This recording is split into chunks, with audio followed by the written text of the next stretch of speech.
Ma'am साहब, इस जगह पे आपका क्या काम है? ये जानना तुम्हारे लिए जरूरी नहीं है। जाओ, जहाँ रुकने के लिए बोला वहाँ वेट करो। ठीक है, जैसी आपकी मर्जी।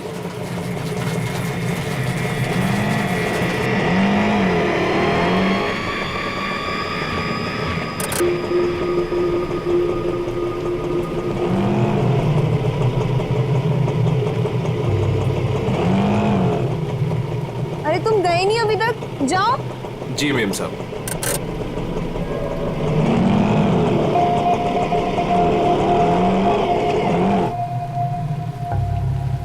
हेलो विशाखा, मैं करिश्मा बोल रही हूँ। मैं एमजी रोड के यहाँ कंस्ट्रक्शन बिल्डिंग पे खड़ी हूँ। मुझे तुमसे तुम्हारी शादी के बारे में बहुत ज़रूरी बात करनी है।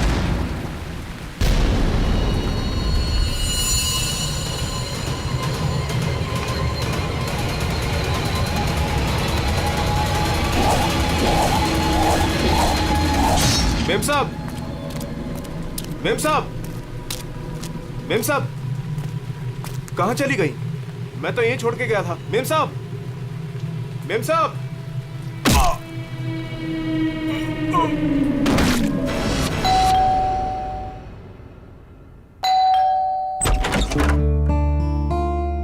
अरे आप इतनी जल्दी आ गए ऑफिस से? हाँ, आज काम कुछ कम था। ये लो, आते आते तुम्हारे लिए कुछ साग सब्जियां लाया हूँ और इसे फ्रीजर में रख दो।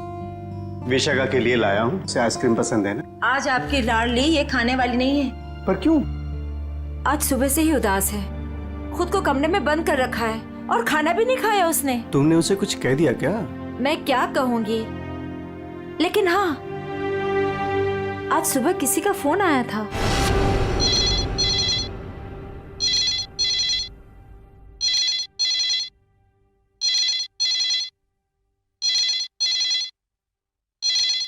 हेलो। हेलो, विशाखा बोल रही हो? जी हाँ, विशाखा बोल रही हूँ। देखो, मुझे तुमसे बहुत ज़रूरी बात करनी है। ये बात तुम्हारी शादी के बारे में है। शादी? कौन सी शादी? मुझे इस बारे में कोई बात नहीं करनी है। प्लीज मुझे दोबारा कॉल मत कीजिए।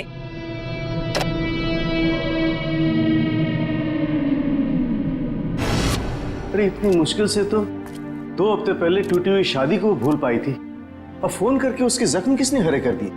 बहुत पूछा मैंने कि किसका फोन था, लेकिन रोई जा रही है, जवाब ही नहीं दे रही है। मैं देखता हूँ, तुम चिंता मत करो। विशाखा, विशाखा बेटे, विशाखा बेटे, दरवाजा खोलो। विशाखा, दरवाजा खोलो। विशाखा! ये दरवाजा क्यों नहीं खोल रही है?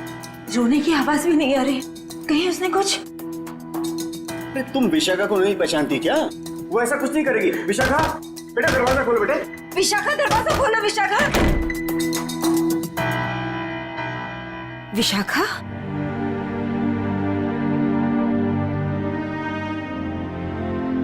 विशाखा बेटे, वो शादी वाले फोन कॉल से चिंता में है ना तू? हाँ पापा, काश मैंने उस गलत लड़के से शादी की जिद न की होती। मेरी वजह से आप लोगों को कितना अपमान सहना पड़ा। अरे नहीं बेटी, ऐसा कुछ नहीं है। उस लड़के के साथ तेरी शादी नहीं हुई, ये तो बड़ी अच्छी बात है। उस परिवार से तू बच गई बेटे। हाँ। और फिर हमारे इस लाडो के लिए इस शहर में कोई लड़की की कमी है क्या? हाँ? और क्या, हमारी विशाखा है इतनी प्यारी कि कोई भी लड़का इसे देखते ही पसंद कर लेगा। नहीं माँ, इस बार अपनी पसंद पे भरोसा करके मैं कोई गलती नहीं करना चाहती। आप लोगों की पसंद पे ही मेरी मंजूरी है। अरे हाँ सरिता, कल ठीक 3 बजे लड़के वाले विशाखा को देखने आ रहे हैं, तुम तैयार रहना। आपने पहले क्यों नहीं बताया? ओहो श्रीमती जी, तो अब तो बता दिया ना। हाँ?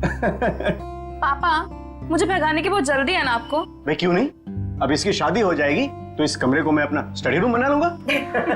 अच्छा, तो मैं भी अपना रूम लॉक करके जाऊंगी ससुराल।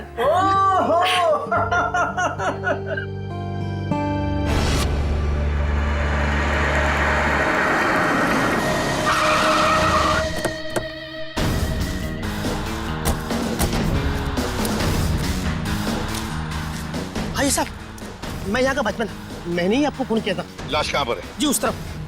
चलो दिखाओ। जी।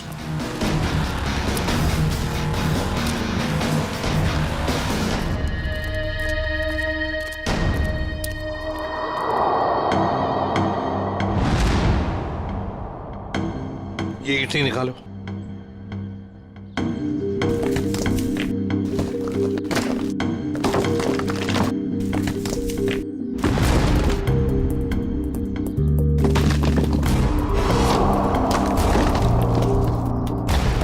लगता है लाश को छुपाने की पूरी कोशिश की लेकिन पूरी तरह से कामयाब नहीं हुआ है।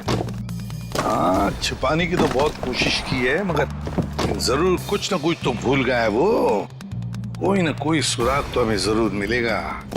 वैसे लाश ज्यादा पुरानी नहीं दिख रही है। एक काम करो, बाहर निकालो इसे आराम से, संभल के।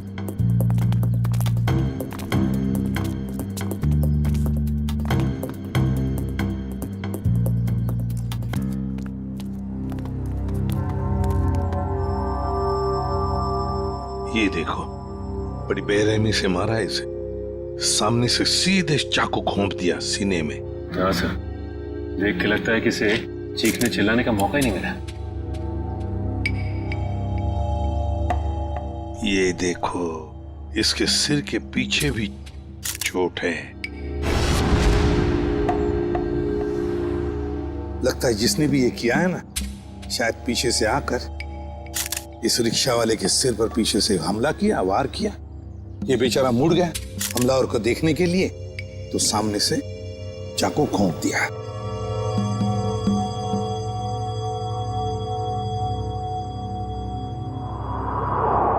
जेब में कुछ भी नहीं। लेकिन सर, कोई रिक्शा वाले को क्यों मारेगा? फिर इस रिक्शा वाले को पैसे के लिए तो कोई नहीं मारेगा। हो सकता है इस रिक्शा वाले का किसी के साथ झगड़ा वगड़ा हुआ होगा या आपसी दुश्मनी हो। लेकिन अगर इसकी लाश यहाँ पर है, रिक्शा कहाँ पर होगी?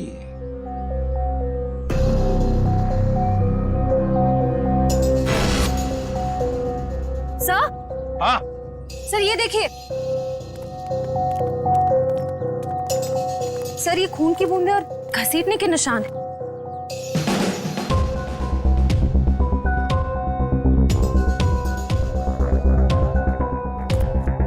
ये देखो,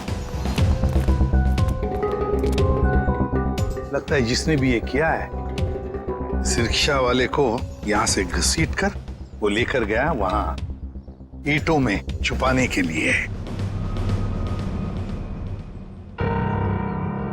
वो क्या है?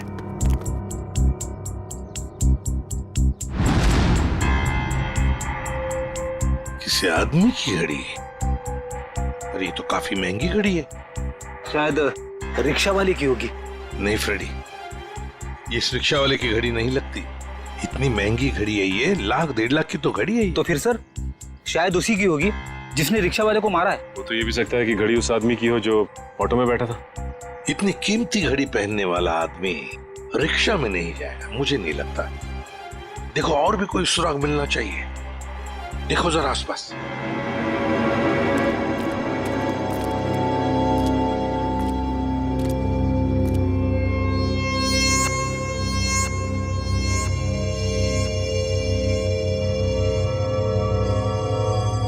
अरे सर, कुछ मिला? हाँ सर, किसी लड़की की ये डायमंड इयररिंग मिली है, यहाँ नीचे गिरी हुई थी। इयररिंग? इसका तो एक ही मतलब हो सकता है, जब ये हादसा हुआ तब कोई लड़की यहाँ पर मौजूद थी। तो खून लड़की ने किया?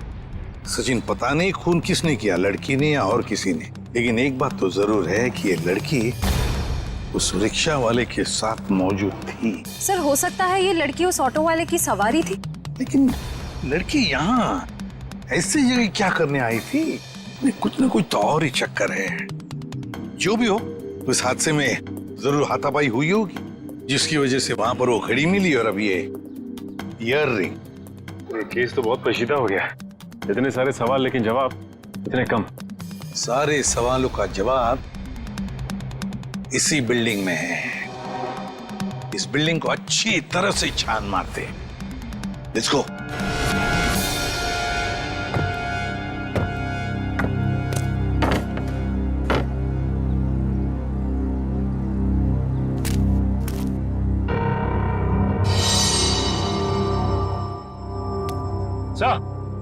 हाँ सचिन,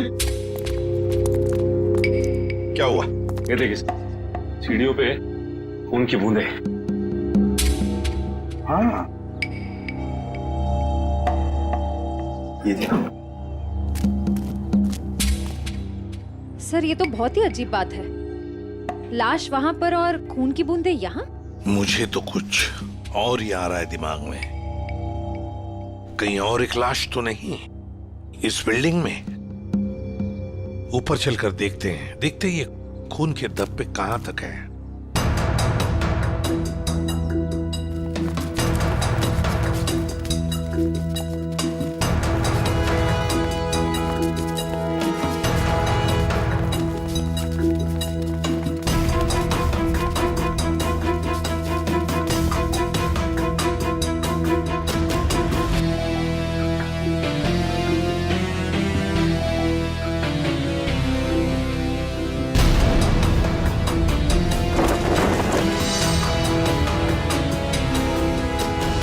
भाई साहब मैं तो कहता हूँ अभय और विशाखा एक दूसरे के लिए बिल्कुल सही है। दोनों के ख्यालात मिलते जुलते हैं, दोनों का स्वभाव एक है और वैसे एक साथ स्कूल में पढ़ चुके हैं।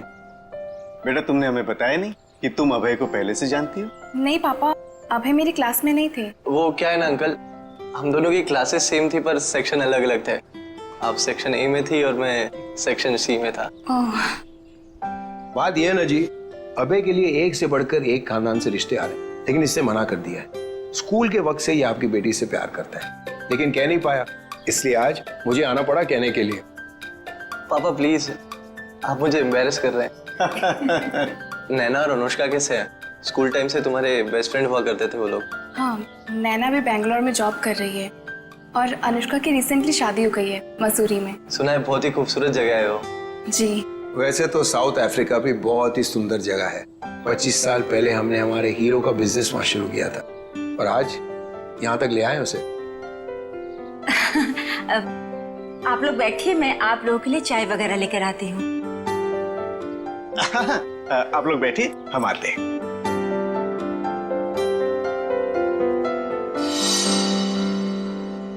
क्या बात है सरिता, क्या हुआ? देखिए, लड़का और परिवार तो मुझे अच्छे लग रहे हैं, लेकिन एक बार आप साफ साफ पूछ लीजिए, लेन देन की जो भी बात है। सरिता क्यों चिंता करती हो? देखो मुझे नहीं लगता कि धीरेन्द्र जी की कोई मांग है, और अगर होगी भी तो हम मांग पूरी कर देंगे ना। देखो सरिता, मेरी पेंशन है, तुम्हारे जेवर है, और अगर जरूरत पड़ी तो हम ये मकान बेच देंगे। आखिर हमारी एक ही बेटी है। ओफो, आप एक बार पूछ तो लीजिए ना, कहीं कोई बड़ी मांग रख दी तो। फिर तो ये रिश्ता नहीं हो पाएगा। खैर, अपनी किस्मत है, देखते हैं। चलो लीजिए भाई साहब। ये सब लाने की क्या जरूरत थी? इतनी तकलीफ क्यों की आपने? अरे क्या कहते हैं भाई साहब, ये तो कुछ भी नहीं है, ये तो आपको लेना ही पड़ेगा। चाय लीजिए। ये लो बेटे।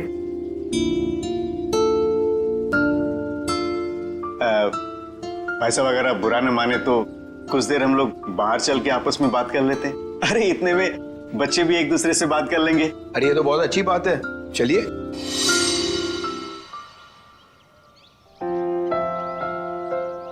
भाई साहब, आपका बेटा हमें बहुत पसंद है। मुझे भी बिल्कुल विशाखा जैसी बहू चाहिए थी।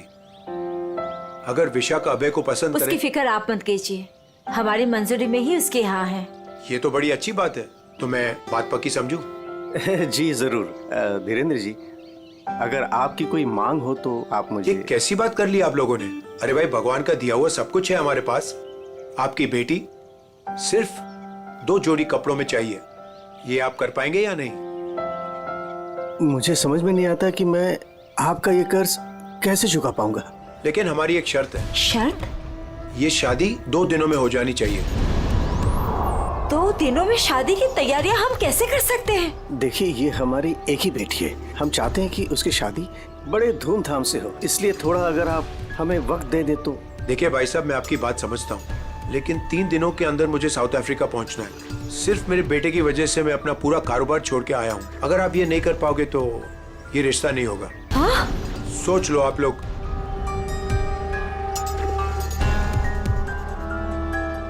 ठीक है भाई साहब, ये शादी परसों ही होगी। ये तो बहुत अच्छी बात है, मुबारक हो। देखिए, आप शादी की तैयारियां कीजिए, पैसे की चिंता न कीजिए, वो हम करेंगे। जी।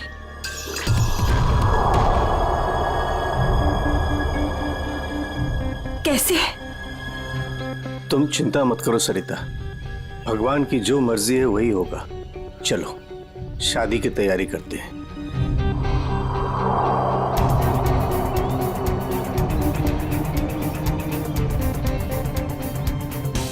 पता नहीं मुझे ये सब ठीक क्यों नहीं लग रहा है। शादी ब्याह जैसी चीज जल्दबाजी में करना, कहीं हम गलत निर्णय तो नहीं ले रहे।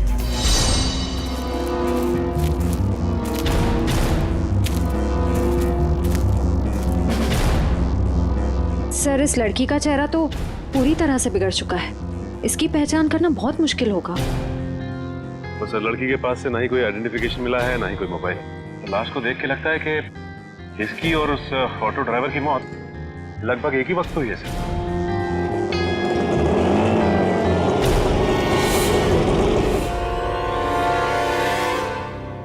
सर, ये लावारिश रिक्शा यहाँ से थोड़ी दूर पे खड़ी हुई थी, लोगों ने मुझे बताया।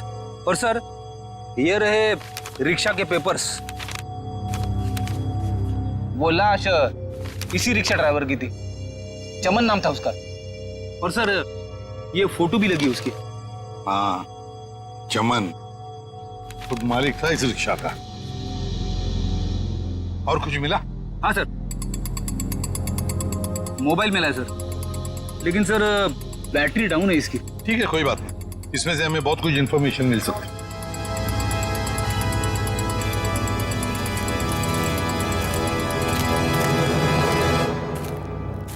वॉचमैन होना यहाँ के। कैसी ड्यूटी करते हो? दो खून हुए यहाँ पर। साहब जी, ये सब कैसे हुआ? मुझे नहीं पता चला। चुप, नाटक बंद। जरा याद करके बताओ, क्या कोई आया था यहाँ पर इस रिक्शा में से? कोई नहीं आता इस रिक्शा से। ये कैसे हो सकता है? हाँ? कोई बिल्डिंग से ऑटो दूर क्यों खड़ा करेगा? बताओ कौन आया था? हाँ साहब जी, याद आया, जब मैं खाना खाने गया था ना, जरूर कोई आया होगा। ड्यूटी करते हो।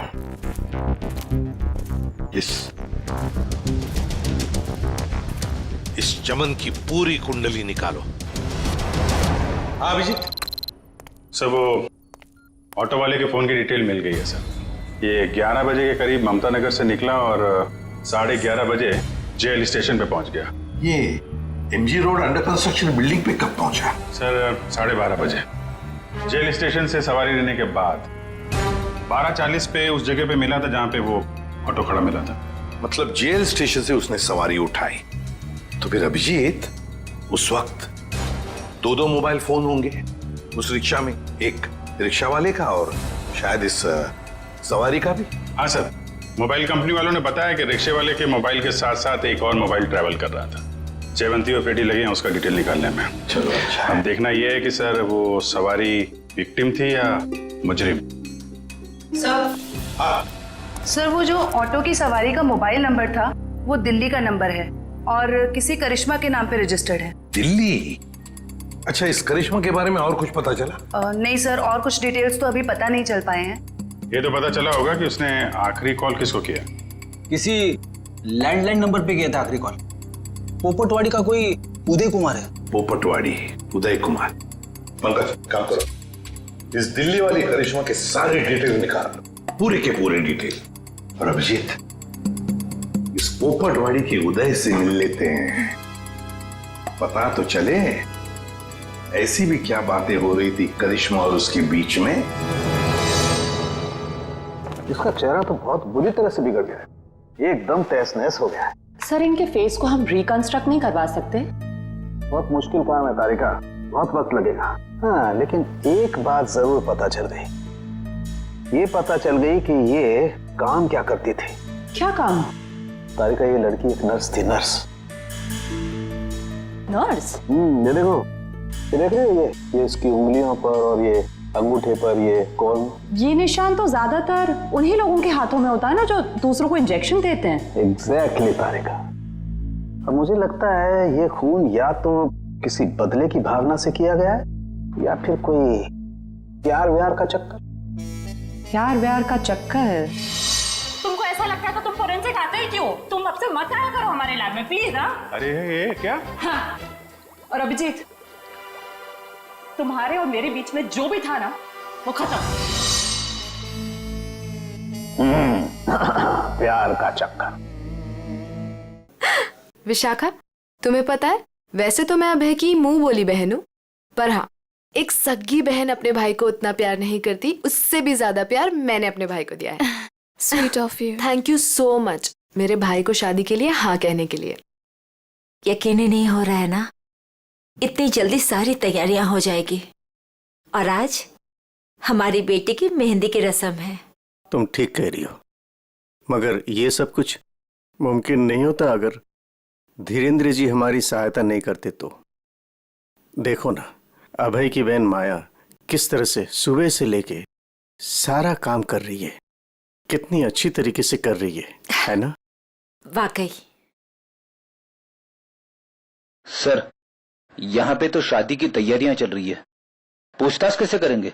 वही तो, लेकिन एक बात याद रखना, ऐसे माहौल में जरा समझदारी से काम लेते हैं, किसी को ठेस नहीं पहुंचनी चाहिए, है ना? अरे आइए आइए, आप लोग लड़के वालों की तरफ से? देखिए, हम लोग मेहमान नहीं हैं, हम लोग सीआईडी से आए हैं। सीआईडी? यहाँ सब कुछ ठीक तो है ना? देखिए, आप फिक्र मत कीजिए, हमें पता है आपके घर में शादी का रस्म चल रहा है, लेकिन देखिए बात कुछ ज्यादा नहीं है, सिर्फ 2 मिनट की बात है। एक बात बताइए, कल लैंडलाइन पे कोई अनजान फोन आया था? हाँ, मेरी बेटी विशाखा ने फोन उठाया था। जरा बुलाइए ना विशाखा को। विशाखा बेटी, 1 मिनट इधर आना। हाँ जी, 1 मिनट। जी पापा। बेटे ये। हाय विशाखा, शादी मुबारक हो। Thank you. हम सीआईडी से हैं, मैं इंस्पेक्टर श्रेया। कल सुबह 10 बजे लैंडलाइन पे एक कॉल आया था। जी आया था। किसका फोन था? किसी करिश्मा का फोन था, बट मैं उसे नहीं जानती। अगर तुम उस लड़की को नहीं जानती हो तो उसने तुम्हें क्यों कॉल की? दरअसल वो मुझसे मिलना चाहती थी, पर मैंने उसे मना कर दिया। तुम तो कह रहे हो तुम उसे जानती तक नहीं, फिर भी वो तुमसे बात करना चाहती थी। कोई ना कोई तो वजह जरूर होगी, हैं? बताओ। शायद वो मेरी शादी के बारे में कुछ बात करना चाहती थी। क्या क्या बात करना चाहती थी? कुछ बताया उसने? जी, तब तक तो मुझे भी नहीं पता था कि मेरी शादी होने वाली है। वो शायद मेरी पिछली शादी के बारे में बात करना चाहती थी। मतलब विशाखा, तुम्हारी पहले भी एक शादी तय हो चुकी थी जो टूट चुकी है। देखिए प्लीज, अगर इस बारे में इस वक्त बात न करें तो अच्छा होगा। बड़ी मुश्किल से उस सदमे से ये उभर पाई है। प्लीज। पापा, इट्स ओके, मुझे उस बात से कोई फर्क नहीं पड़ता है। पर आप इस फोन कॉल के बारे में मुझसे इतने सवाल क्यों पूछ रहे हैं? दरअसल बात यह है कि करिश्मा नाम की उस लड़की का। एक मिनट, मैं समझाता हूँ। देखिए, ये करिश्मा जिसने फोन किया था यहाँ पर, हम उससे मिलना चाहते हैं एक केस के सिलसिले में। ये करिश्मा कोई मुजरिम है क्या? क्या इसने कोई जुल्म किया है और ये मुझसे क्यों बात करना चाहती है? देखो, करिश्मा मुजरिम है या नहीं ये अब तक तय नहीं हुआ है। खैर छोड़ो, आप लोग शादी की तैयारियां करो। और विशाखा, हम सब की तरफ से शादी मुबारक हो। Thank you.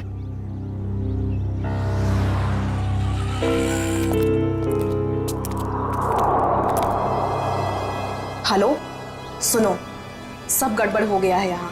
सीआईडी आ गई है। हाँ जी, क्या हाल है बॉस? फिर से बन गया चेहरा? अरे चेहरा बनने में टाइम लगता है ना यार। और कितना टाइम चाहिए तुझे? मैं बोल रहा था तारिका, प्रद्युमन जैसे ही मेरी शक्ल देखेगा पीछे पड़ जाएगा। कितना टाइम लेगा चेहरा बनाने में? यार इतना सा काम है सामने। वैसे एक बात बताओ, आप लोगों को वाकई कुछ पता नहीं चला उस लड़की के बारे में? हमें इतना तो पता चल चुका है कि उस लड़की का नाम करिश्मा है और वो दिल्ली की रहने वाली थी। और अगर मैं ये बताऊं कि करिश्मा एक नर्स थी तो? सर, उस करिश्मा के बारे में नई बात पता चली सर। क्या? वो दिल्ली में 10 स्टार हॉस्पिटल में नर्स है। लो, ये बात अब बता रहे हैं, मैं कब की बता चुका ये बात। 10 स्टार हॉस्पिटल, दिल्ली। वाह यार अभय, बड़ी सुंदर दुल्हन मिली है तुझे, सच्ची। पता नहीं कहाँ से किस्मत लिखा के लाया है। अरे वो कहते हैं ना, लंगूर के हाथ में अंगूर। एग्जैक्टली।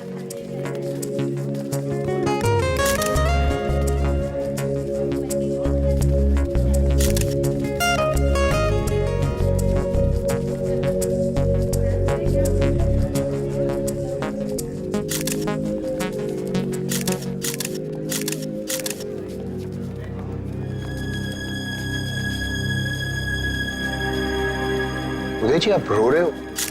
सब ठीक तो है ना? ये तो खुशी के आंसू हैं। आज अपने बेटी को दुल्हन बना जो देख पा रहा हूँ मैं, इसलिए। आपसे कुछ बात करनी थी। हाँ हाँ, तो कहिए ना। यहाँ कहना ठीक नहीं होगा, जरा अंदर चलिए ना।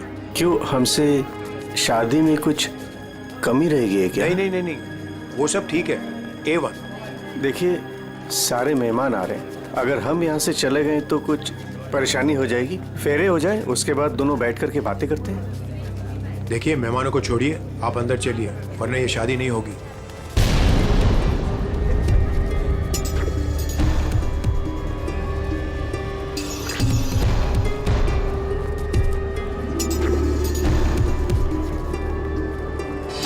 आइए उदय जी।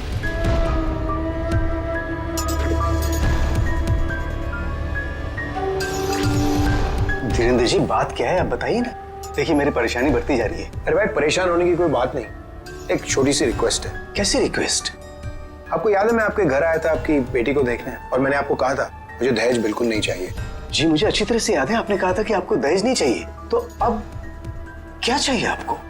मैं अपनी जुबान का पक्का हूँ, कहा ना दहेज नहीं चाहिए, दहेज नहीं लूंगा। हाँ, मगर आपको दहेज नहीं चाहिए तो क्या चाहिए?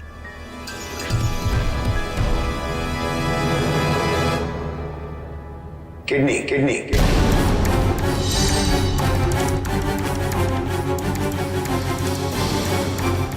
किडनी? पर किसकी? मैं शायद आपको बताना भूल गया कि मेरी तबीयत दरअसल ठीक नहीं रहती, और जल्द से जल्द अगर किडनी ट्रांसप्लांट नहीं हुआ तो मैं ज्यादा दिन नहीं बच पाऊंगा।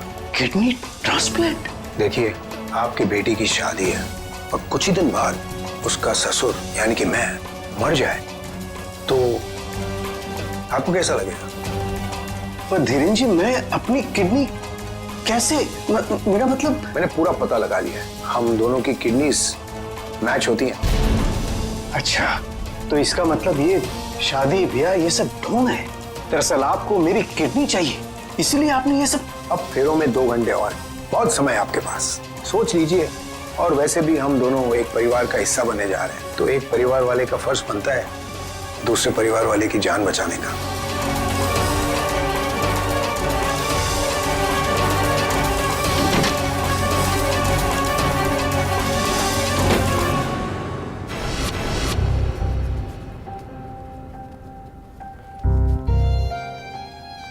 आपको दहेज नहीं चाहिए तो क्या चाहिए? Kidney kidney kidney.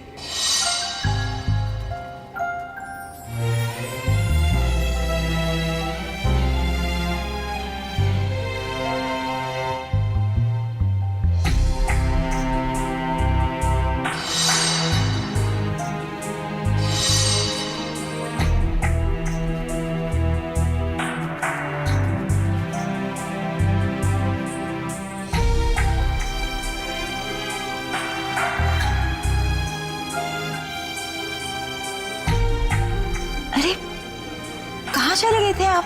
कुमार साहब आए हैं अपनी पत्नी के साथ, वो आपको ढूंढ रहे थे। सरिता, आओ मेरे साथ, 2 मिनट तुमसे बात करनी है। चलो।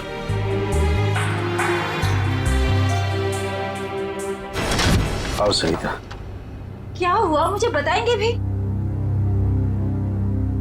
सरिता, दरवाजा बंद कर दो, बताता हूं।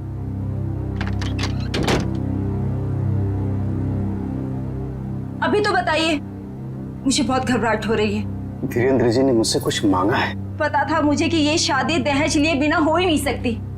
वैसे कितने पैसे मांगे हैं उन्होंने? नहीं, उन्होंने मुझसे पैसे नहीं मांगे। तो फिर? सरिता, उन्होंने मुझसे मेरी किडनी मांगी है। किडनी? हाँ सरिता। हे भगवान, इसका मतलब ये सब शादी वादी ढोंग है। वो आपकी किडनी लेना चाहते हैं? मुझे भी यही लग रहा है। ये अचानक से उनका मेरे घर आना, फिर 2 दिन में शादी, और अब ये सब कुछ। सरिता, मुझे तो इसमें बहुत बड़ी साजिश लग रही है। तो क्या अब हमारी विशाखा की शादी फिर से टूट जाएगी? अगर मैंने किडनी नहीं दी तो ऐसा ही होगा। ना सरिता, तुम मत रो।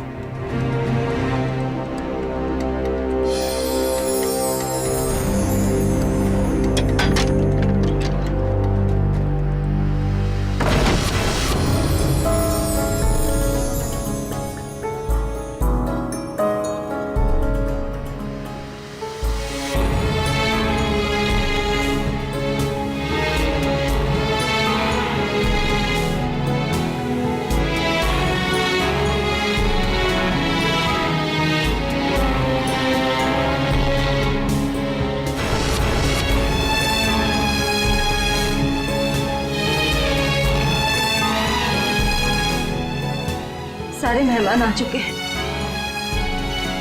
और अगर इस बार भी हमारी विशाखा की शादी नहीं हुई तो वो पूरी तरह टूट जाएगी। एक जख्म तो वो पहले ही खा चुकी है, लेकिन अब दोबारा वो बर्दाश्त नहीं कर पाएगी। मैं जानता हूं सरिता, तुम ठीक कह रही हो, इसलिए मैंने सोच लिया है मैं अपनी किडनी दूंगा। हाँ सरिता। नहीं, अगर आपने किडनी दे दी तो आपका क्या होगा? मुझे कुछ नहीं होगा सरिता। और वैसे भी इंसान के शरीर में 2 किडनियां होती हैं जिससे उसका शरीर चलता है, लेकिन फिर भी इंसान एक किडनी के सहारे जी सकता है।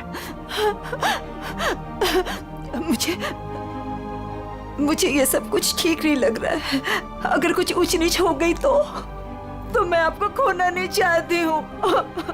नहीं सरिता, मुझे कुछ नहीं होगा, और अगर मुझे कुछ हो भी गया तो कम से कम मेरी आत्मा को ये सोचकर संतुष्टि तो मिलेगी ना कि मैंने अपनी बच्ची की खातिर उसके पैदाइश से लेकर के उसकी शादी तक सब कुछ किया। प्लीज।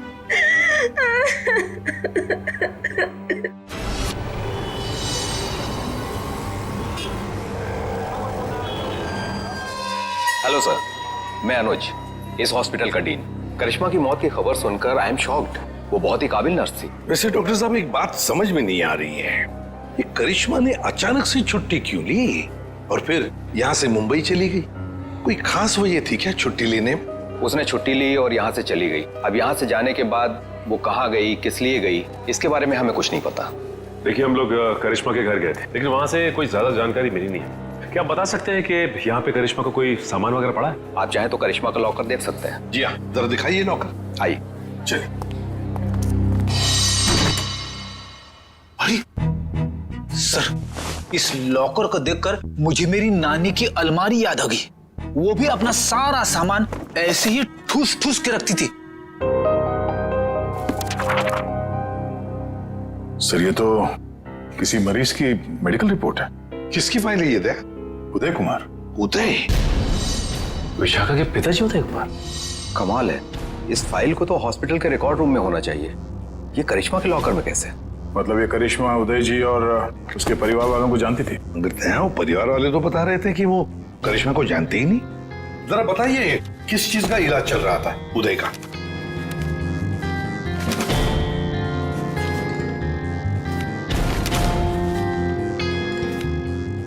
क्या डॉक्टर साहब, आपके चेहरे का रंग उड़ा हुआ क्यों है? उदय जी को फूड पॉइजनिंग थी और उनके सारे टेस्ट किडनी के करवाए गए हैं। क्या? यार ये क्या चक्कर है?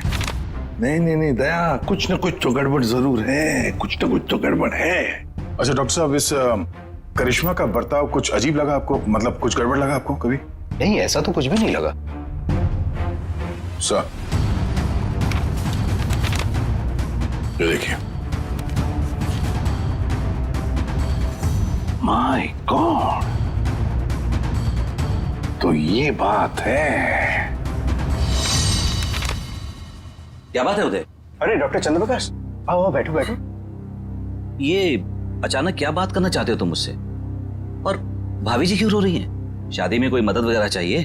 डॉक्टर, शादी की कोई बात है ही नहीं। अच्छा, तुम ये फाइल मेरी देखो ना, मेरी मेडिकल फाइल। ये फाइल चेक करके बताओ कि क्या मैं अपनी एक किडनी डोनेट कर सकता हूँ? उदय, तुम्हारी बेटी की शादी हो रही है और इस वक्त तुम्हें ये सवाल सूझ रहा है? डॉक्टर, शादी न रुके इसलिए तो मैं ये बात पूछ रहा हूँ तुमसे।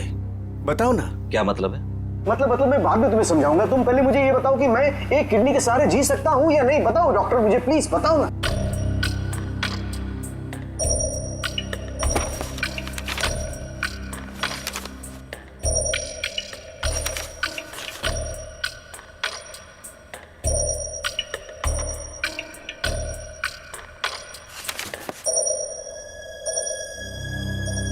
डॉक्टर, रिपोर्ट ठीक तो है ना? क्या हुआ चंद्रप्रकाश, बताओ ना कुछ मुझे। क्या किडनी देना जरूरी है? बस तुम इतना ये समझ लो कि किसी के जिंदगी और मौत का सवाल है। देखो, अगर मैंने किडनी डोनेट नहीं की ना तो मेरी बेटी की शादी रुक जाएगी। देखो उदय, तुम्हारी ये किडनी पहले से ही खराब है। क्या? सरिता, मुझे तो आज तक ये प्रॉब्लम कभी महसूस ही नहीं हुआ। कैसे किडनी फेलियर हो सकता है? क्योंकि उदय, तुम्हारी बॉडी दूसरी किडनी से फंक्शन कर रही है। आई एम सॉरी, अगर तुमने ये दूसरी किडनी भी डोनेट कर दी तो क्या? तो तुम्हारा बचना नामुमकिन है। किडनी डोनेट करने के लिए तुम मेडिकली फिट नहीं हो। देखो, ऐसा मत कहो डॉक्टर, मुझे ये किडनी दान करनी ही पड़ेगी किसी भी हालत में। डॉक्टर प्लीज जरा चेक करके बताओ, कोई तो रास्ता निकालो। देखो उदय, फाइनल डिसीजन मैं नई रिपोर्ट के आने के बाद ही दे पाऊंगा, लेकिन इस रिपोर्ट के मुताबिक किडनी डोनेट करना मतलब मौत को दावत देने जैसा है।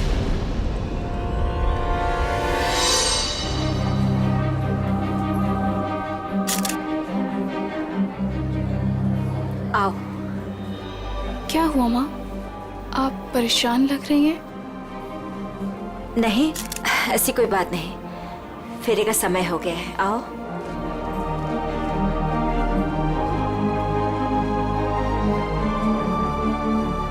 अरे उदय जी, आप ही को ढूंढ रहा था। फेरे लगवाएं या फिर मैं बारात वापस? जी नहीं, बारात वापस ले जाने की नौबत नहीं आएगी। मुझे पता था आप बड़े समझदार इंसान हो, सही डिसीजन लिया। और वैसे आप अपनी बेटी को इतना प्यार जो करते हो, आइए। यकीन नहीं आ रहा है दया, शादी के नाम पे ऐसी सौदेबाजी।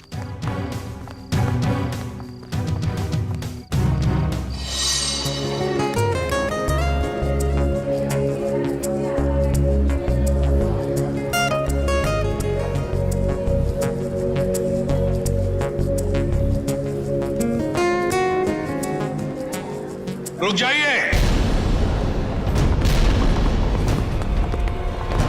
सरिता जी। जी। उदय जी कहाँ है? वो तो यही। कहाँ है उदय जी? यही तो थे, कहाँ चले गए? आप लोग यहाँ फिर से, क्या हुआ? हमारा उदय जी से बात करना बहुत जरूरी है, जरा बुलाइए उन्हें। उदय जी। उदय जी। कहाँ गए उदय जी? बुलाइए। मम्मी, पापा कहाँ चले गए? आपके पापा कहाँ हैं? इसका जवाब अब ये देंगे धीरेन्द्र जी। क्यों धीरेन्द्र जी, जवाब देंगे ना? मुझे कुछ नहीं पता।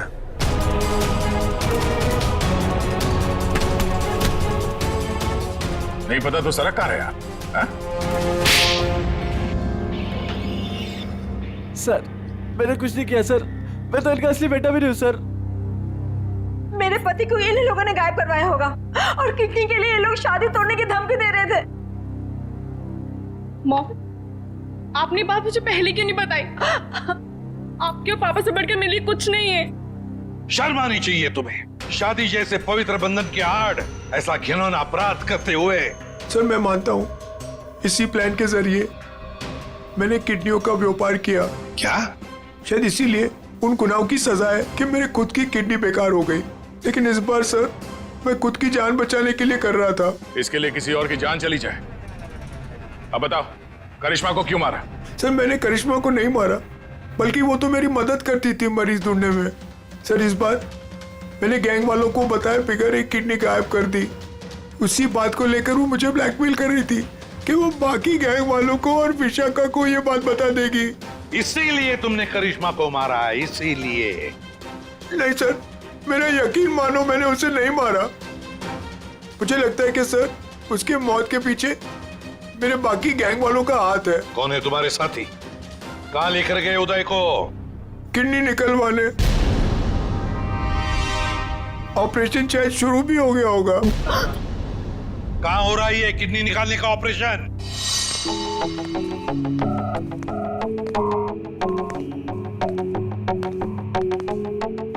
चल डॉक्टर, ऑपरेशन शुरू कर। देखो, तुम जो ये कर रहे हो ना, ठीक नहीं कर रहे हो। बकवास बंद कर और अपना काम कर जल्दी।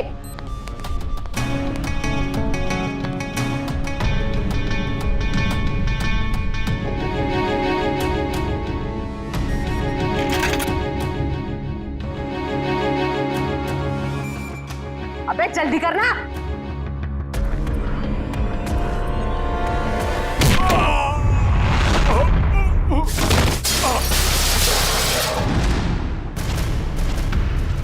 कौन है वहां?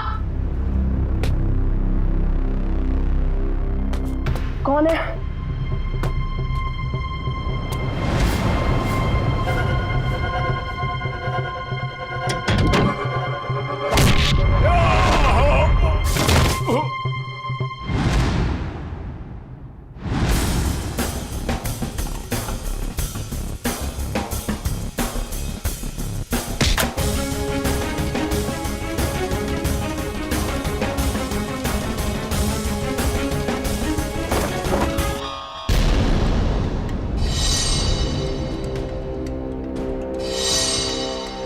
अपने जुर्म का इनाम तो लेती जाओ।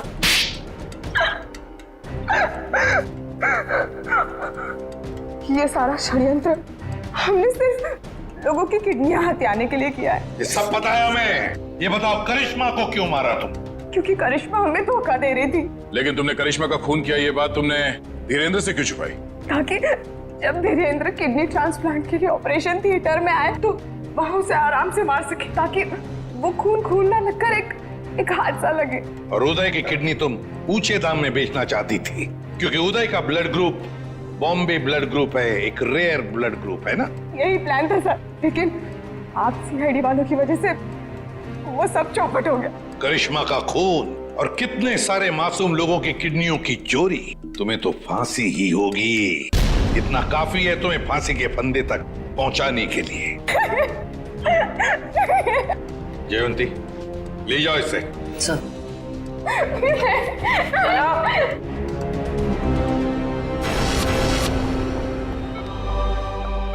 कैसे आप? तबीयत कैसी है आपकी? आप ठीक तो है आप? सरिता, विशाखा बेटी, तुम लोग रो क्यों रहे हो? क्या हुआ मुझे? मैं आपसे कभी बात नहीं करूंगी। आपको क्या लगा मेरी शादी आपकी जिंदगी से ज्यादा जरूरी है? ऐसी कोई बात नहीं। दरअसल मैं और सरिता, हम तो सिर्फ तुम्हारी खुशी चाहते हैं बेटे। मेरी खुशी आपसे है, आपसे है। माना बाकी लड़कियों की तरह मेरा भी सपना है कि मेरा भी एक अच्छा पति हो, लेकिन वो पति मुझे अपने पिता की कीमत पर बिल्कुल नहीं चाहिए। देखा उदय जी, आपकी बेटी विशाखा कितनी समझदार है, सियानी है और सही बोल रही है।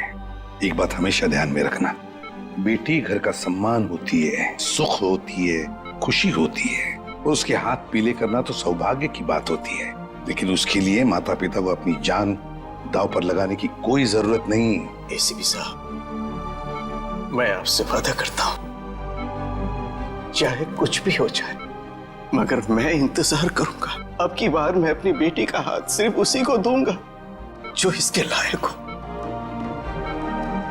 आप सबका बहुत बहुत शुक्रिया बेटी। Thank you very much.